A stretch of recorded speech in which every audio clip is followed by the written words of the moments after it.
Sudah ada 9 masjid yang telah kami bangun dan satu yang insya Allah dipakai sebelum Lebaran Idul Adha tahun ini.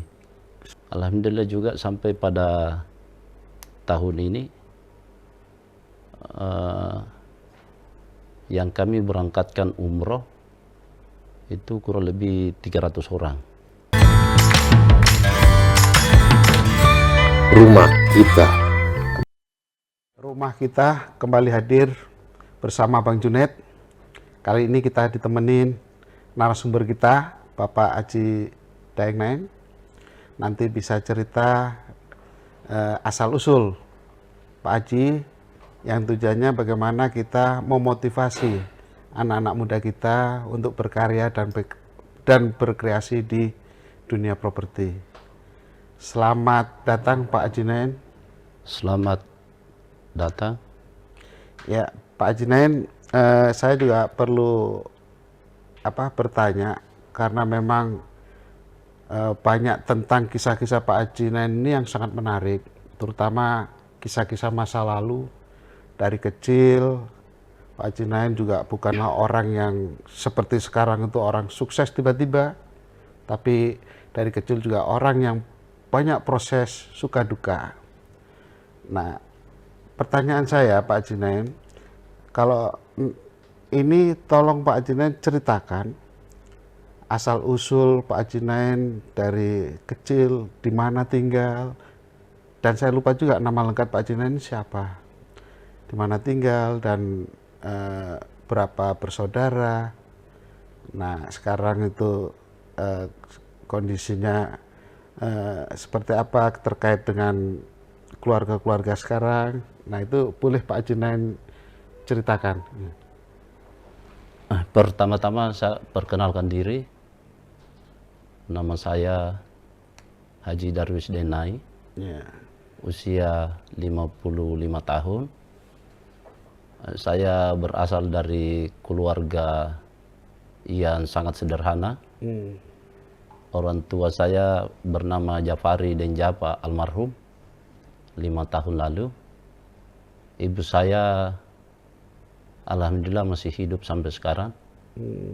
Haja Siti berusia kurang lebih 75 tahun.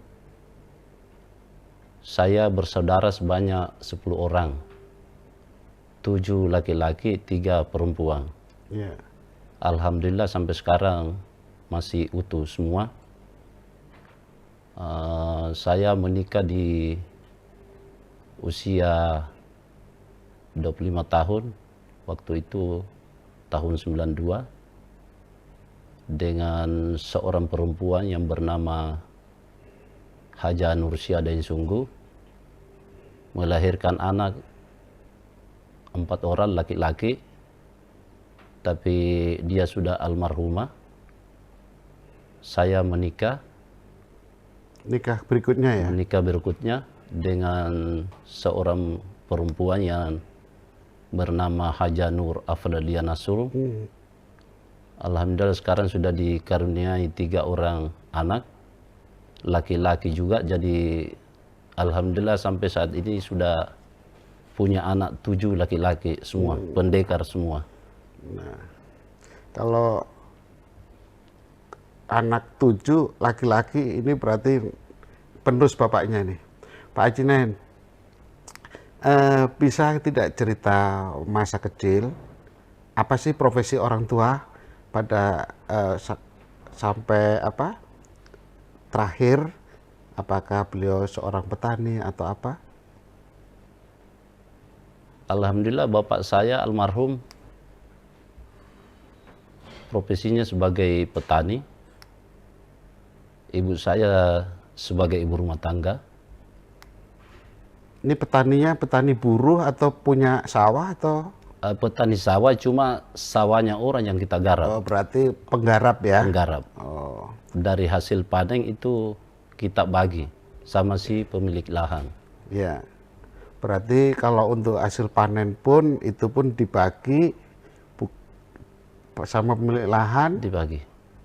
Jadi selama Pak Daeng Naeng masa-masa kecil itu itu sudah dilibatkan untuk bekerja Iya, sudah. dari usia berapa itu dilibatkan oleh orang tua untuk kerja-kerja itu? Yang saya ingat,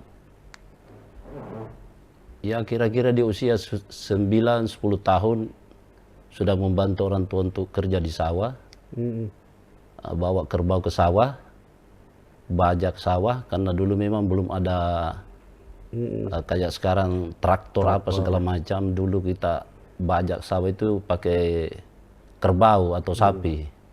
Sekarang sudah nggak ada yang begitu. Itu dilakukan sampai usia kurang lebih 16-17 tahun. Kalau pendidikan Pak Daeng apa nih? Pendidikan saya waktu sekolah kemarin itu cuman sampai kelas 3 SMP, Ya. putus. Akhirnya saya ikut paket A Ya. dan paket C. Waduh, luar biasa sekali. Alhamdulillah, insya Allah tahun depan saya juga di wisuda bulan September.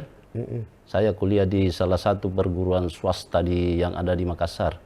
Insya Allah wisudanya bulan September tahun depan. Nah, ini yang penting Pak Daeng. Yang seperti ini nih harus disampaikan ke anak-anak muda kita. Ya kan, Pak Daeng yang asal usulnya kurang mampu tapi semangat untuk mencari ilmu sekolah, walaupun itu paket A, B, C ya, dan sampai sekarang bisa kuliah, itu kan tidaklah gampang Pak Daeng. Dan menginjak itu kan saya juga pernah dengar masa lalu Pak Daeng sebelum jadi pengusaha properti. Kita pengen tahu nih, teman-teman juga anak-anak muda sekarang ini kan pengen tahu apa sih sebelum Pak Daeng jadi pengusaha properti yang dilakukan. Misalnya saya dengar pernah jadi tukang bangunan, pernah penjual ikan, pedagang keliling. Nah, coba Pak Daeng cerita. Iya, baik. Pertama-tama saya mulai bantu orang tua cari uang sebagai penjual ikan. Di usia berapa Pak Daeng? Di usia ya kurang lebih 13-14 tahun. Usia saya pada waktu itu saya tekuni kurang lebih 2 tahun. Setelah itu coba-coba untuk jadi kuli bangunan. Yang pada waktu itu gaji per hari ya kurang lebih 1.500 lah per hari. Jadi tukang bangunan itu ya? Kuli bangunan. Selama berapa tahun Pak? Kalau kuli bangunan sih nggak lama. Saya tekuni cuma kurang lebih 6 bulan. Setelah itu jadi tukang. Kan lain ceritanya, buruh lain tukang. Oh, jadi kuli bangunan beda, Beda. tukang beda ya? Beda. Artinya skillnya naik ya? Naik skillnya. Artinya naik kelas sedikit lah dibanding kuli dengan tukang. Saya jadi tukang, setelah jadi kuli itu gaji pertama saya per hari 3.000 rupiah. Saya kerja di suatu kompleks perumahan yang sampai sekarang masih ada, Kompleks Hartako Indah, dengan gaji 3.000 rupiah per hari. Jadi dalam seminggu dikali 6 berarti saya terima cuma 18.000. Tapi alhamdulillah waktu itu cukup untuk dimakan, cukup untuk dikasih ke orang tua, dan alhamdulillah dari situ kita bisa beli juga ini, beli juga itu, dengan upah yang cuma nggak sampai 100.000 per minggu. Jadi pengalaman jual ikan ada, ya kan? Terus jadi kuli bangunan. Saya baru paham nih, kuli bangunan tuh ada kelasnya juga. Ada kelasnya. Kuli bangunan, terus tukang bangunan. Berarti itu udah naik kelas ya Pak? Naik kelas. Nah, dengan gaji tadinya 1.500, sekarang 3.000 setelah. 3.000. Nah, dari situ Pak Daeng masuk dunia propertinya seperti apa? Apakah karena modalkan tukang? Pasti kan Pak Daeng mau masuk dunia properti pasti berpikir modal. Betul. Ya kan? Itu kan perlu uang banyak.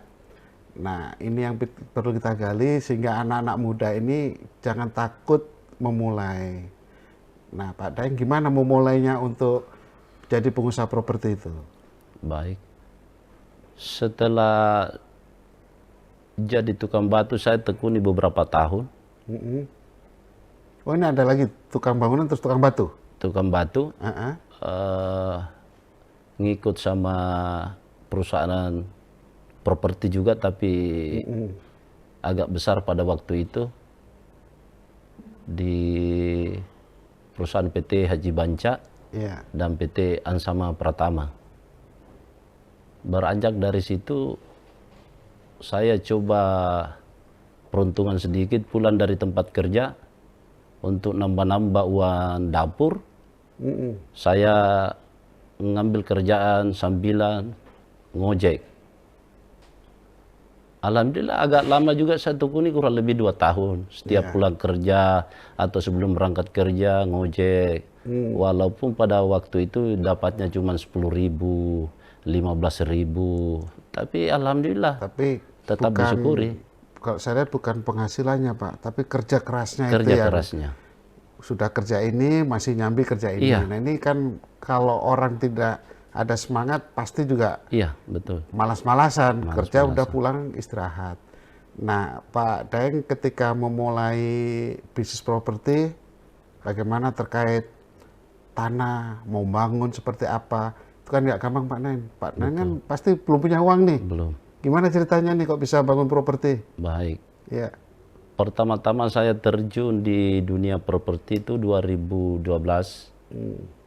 dengan ada seorang teman atau tetangga dekat rumah yang memberikan kepercayaan kepada saya dengan luas tanah pada waktu itu 2.300 meter persegi. ya, Unit yang ada di dalam lokasi itu kurang lebih 19 unit. itu rumah tipe Tipe KPR bersubsidi atau komersil besar? pada waktu itu. Komersil. Pada waktu itu belum tren lah yang namanya rumah subsidi. Iya, iya, iya. Jadi coba-coba di komersil. Pada waktu itu harga rumah masih 60 jutaan lah dengan tipe 42, 42. luas tanah 6 kali 13 pada waktu itu. Alhamdulillah unit yang 19 unit itu saya bisa selesaikan kurang lebih 7 sampai 8 bulan, tapi saya kan pemula, bukan orang lama. Dan habis tuh. Habis. Nah, ini yang menarik Pak Daeng. Kenapa orang itu bisa memberikan tanah ke Bapak, percaya suruh ngolah, Bapak pasti minimal juga ngasih uang muka kayak atau apa? Itu ada cerita itu? Kalau modal sih nggak ada, sama sekali nggak ada modal. Berarti betul-betul suruh ngolah? Suruh ngolah. Modalnya cuma satu, Ya. modal kepercayaan. Nah, Pak Daeng untuk bangun-bangun rumah itu duit dari mana? Jadi ceritanya begini, saya ini kan tanah saya dikasih kepercayaan untuk kelola seluas 2.300 meter dengan unit 19 unit. Kita sudah ada kesepakatan setiap akad dibayar kurang lebih 25 juta per unit untuk harga tanahnya. Karena pada waktu itu saya sudah lama ngikut sama orang, pasti saya banyak tahu sebelumnya orang ngambil material, ngambil material alam, banyak kenalan, teman-teman juga, toko juga percaya sama saya. Akhirnya dari situ saya coba-coba hutang ya? Ya begitulah utang ceritanya. Material. Ya, utang material. Utang material toko, material alam. Dari situ saya berani kerja pondasi dulu. Sampai alhamdulillah akhirnya 8 bulan rampung semua akad dengan progres pembangunannya di lokasi. Ya, berarti gini, kalau saya perhatikan memang kadang-kadang ya nasib itu juga mendukung kita, tapi kerja keras wajib kan gitu kan. Harus. Ya, Pak Daeng kan ini pemula, udah sekian berapa unit, 19 unit. Itu kan 19 berarti sudah terjual, udah pegang duit nih banyak kan. Sudah pegang duit. Nah itu kan pasti ada perasaan apa dari tukang bangunan tiba-tiba terima duit banyak. Pak Daeng gimana itu ceritanya kok? Ada nggak rasa, aduh, aku orang susah, duit susah, tiba-tiba aku menerima duit sekian besar. Ada perasaan seperti apa, Pak? Agak kaget juga sih, Bang. Waktu pertama ngelihat uang yang namanya 100 juta. Iya. Seumur hidup saya belum pernah ngelihat uangnya namanya 100 juta. Jangankan 100 juta, sebelumnya itu 10 juta saja nggak pernah lihat. Iya. Tiba-tiba ada ya rumah yang akad. Ya waktu itu akad kurang lebih akad kredit pertama itu kurang lebih 7 unit. Siapa yang tidak kaget dengan plafon kredit pada waktu itu kurang lebih 58 juta. Dikali 7 kan ada 350 jutaan. Pasti saya kaget. Itu di tahun berapa? Itu tahun 2012 akhir. Oh itu kan duit gede Pak. Iya. Iya. Pak Daeng kan orang di dunia properti itu kan banyak nih sekolah-sekolah properti untuk bikin orang bagaimana jualan properti cepat, bagaimana proses ke bank itu dengan lancar. Pak Daeng kan nggak punya itu, ya kan? Betul. Nah bagaimana ini mensiasati itu? Pasti sekarang juga karyawan juga udah banyak. Dan yang saya dengar lagi, Pak Daeng itu adalah suplai rumah KPR bersubsidi terbesar di Sulawesi Selatan, di antaranya ya. Nah ini kan prestasi nggak gampang. Gimana Pak Daeng? Kalau strategi pemasaran saya selama ini kan saya pakai rata-rata keluarga. Nggak ada ilmu belajar sekolah atau apa? Nggak ada. Kursus nggak ada Nggak ya? ada sama sekali. Nggak ada Jadi sama sekali. keluarga-keluarga gitu ya? Keluarga-keluarga. Mungkin dari keluarga-keluarga, dari mulut ke mulut. Akhirnya alhamdulillah sampai sekarang ya sudah saya kerja itu kurang lebih hampir 7.000 unit.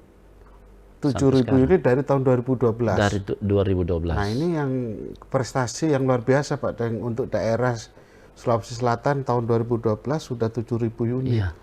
Dan saya dengar juga nih Pak Daeng, ini yang menarik lagi. Pak Daeng itu setiap tahun membangun masjid dan bahkan setiap perumahan ya. Benar nggak itu Pak? Alhamdulillah sampai hari ini di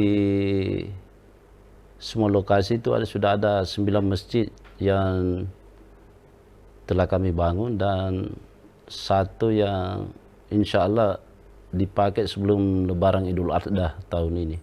Sudah 9 masjid yang Sudah sudah 9 dibangun. masjid. Nah, ada berita yang lebih bagus lagi. Katanya Pak Daeng ini setiap tahun menyumbangkan rumah untuk masyarakat yang kurang mampu. Betul. Setiap tahun. Total sekarang berapa bagi-bagi rumah untuk masyarakat tidak mampu itu? Alhamdulillah, Bang, kalau rumah yang kami bagi-bagi itu sampai sekarang kurang lebih 40 unit. 40 unit, 40 unit. dari tahun 2012. Iya. Nah, ini yang kita buat saya Pak pribadi ini membuat menarik cerita ini dari asal usul yang kurang tidak mampu, bahkan hanya sekolah kelas 3 SD masih bisa berbagi, ya kan? Betul. Nah, berbagi ini kan kalau nggak panggilan nggak akan bisa Pak. Kenapa dasar Bapak bagi-bagi rumah itu? Ya, saya pikir dan saya pegang pesan-pesan orang tua almarhum bahwasanya kalau yang kita dapat nanti insya Allah di hari kemudian itu cuma yang kita berikan ke orang lain. Yang kita simpan ini atau yang akan kita tinggalkan itu belum tentu menjadi amal jariah buat kita. Dua kemungkinan. Yang kita tinggalkan ya bisa membawa kita celaka atau bisa membawa kita ke kebahagiaan. Iya. Artinya begini, kalau apa yang kita tinggalkan anak-anak bisa pakai dengan jalan yang benar, berarti alhamdulillah kita sebagai orang tua pasti mendapat amalan dari situ. Tapi kapan disalahgunakan yang kita tinggalkan itu pasti jadi dosa dan tidak ada manfaat yang kita dapat dari situ. Jadi pesan orang tua itu yang saya selalu pegang teguh sampai sekarang. Ya. Nah, ini yang tidak banyak pengusaha yang masih mau berbuat kebaikan dengan cara berbagi rumah untuk masyarakat itu tanpa dipungut biaya sama sekali ya Pak. Tanpa dipungut biaya. Seharga berapa itu nilai rumah itu kalau kita rupiahkan satu unitnya Pak Daeng? Iya, kalau rumah-rumah subsidi kan 150 sekarang kan ya? 156. Saya mulai bagi-bagi rumah waktu masih harga 112.500.000 Ya. sampai sekarang 156.500. Ya. Ya, ini yang kebanggaan buat kita, walaupun kita berusaha tidak lupa untuk beribadah, Ya. untuk minimal doa dari teman-teman yang kita berikan bagi-bagi rumah tadi Pak Daeng. Pak Daeng, sebelum kita mengakhiri diskusi kita, ada nggak pesan-pesan untuk, ini saya selalu bicara ini tentang anak muda. Saya melihat Pak Daeng yang kelas 3 SD aja bisa sukses seperti ini dengan merumahkan masyarakat, terutama masyarakat MBR ya, masyarakat yang kurang mampu. Itu sudah sebanyak berapa tadi Pak Daeng? 7.000 unit rumah? 7.000 unit. Nah, pesannya untuk anak-anak muda ini sekarang gimana Pak Daeng? Terkait, wah ayo jangan takut untuk berusaha. Saya aja kelas 3 SD berani, ya kan? Gimana Pak Daeng? Pesannya untuk anak muda? Kesan saya, tapi ada satu pertanyaan atau ada satu lagi yang saya mau jawab. Alhamdulillah juga sampai pada tahun ini yang kami berangkatkan umroh itu kurang lebih 300 orang. Itu selain tadi masjid, Iya, terus bagi-bagi rumah, bagi-bagi rumah. 300 orang diberangkatkan umroh. Sampai Wah, dengan hebat sekali hari ini. Pak Daeng nih. Ternyata itulah yang membuat bisnis Pak Daeng itu, wah saya sampai merinding nih Pak Daeng ya. Serius nih, membuat bisnis Pak Daeng itu semakin lancar ya. Nah ini kebanggaan kita semua. Ya siapa tahu pengusaha-pengusaha lain ikutan jalan-jalan Pak Daeng ini supaya berkah usahanya. Amin. Ya, bagus sekali prestasi Pak Daeng. Tetap beramal, tetap beribadah. Dan yang satu lagi tadi pertanyaan saya, pesannya untuk ke kaum-kaum muda sekarang ini. Banyak teman-teman yang sudah kuliah, banyak yang malah justru ketakutan mau memulai. Untuk Pak Daeng ada sarannya? Kalau pesan-pesan saya, motivasi saya untuk anak-anak saya, untuk anak-anak muda yang ada di luar, jangan pernah takut yang namanya berusaha, yang namanya bisnis. Karena tidak semua bisnis dimulai dengan modal yang banyak atau modal yang besar. Dan jangan takut gagal ya? Dan jangan takut gagal. Karena saya rasa tidak banyak orang yang berhasil bukan dengan modal yang besar. Yang penting selama kita menjaga kepercayaan, insya Allah semua bisa berjalan dengan baik. Karena kuncinya cuma satu, kepercayaan yang harus kita jaga.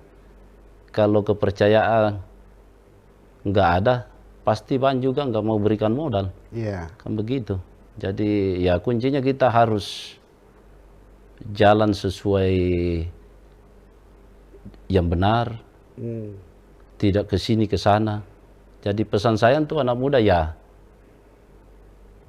jangan pernah takut berusaha. Ya, jangan, dan dicoba, jangan takut gagal ya. Jangan takut gagal.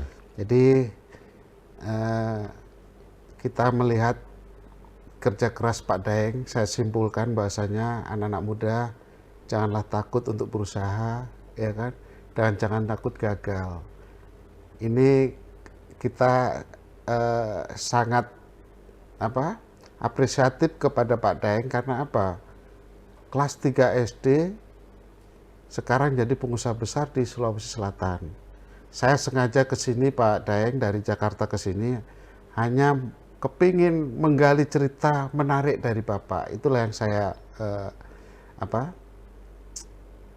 saya sampai hadir ke sini. Jadi itu Pak Daeng, terima kasih kehadirannya. Yang pasti ini kita membuat semangat anak-anak muda, jangan takut dan jangan takut gagal. Betul. Harus dicoba.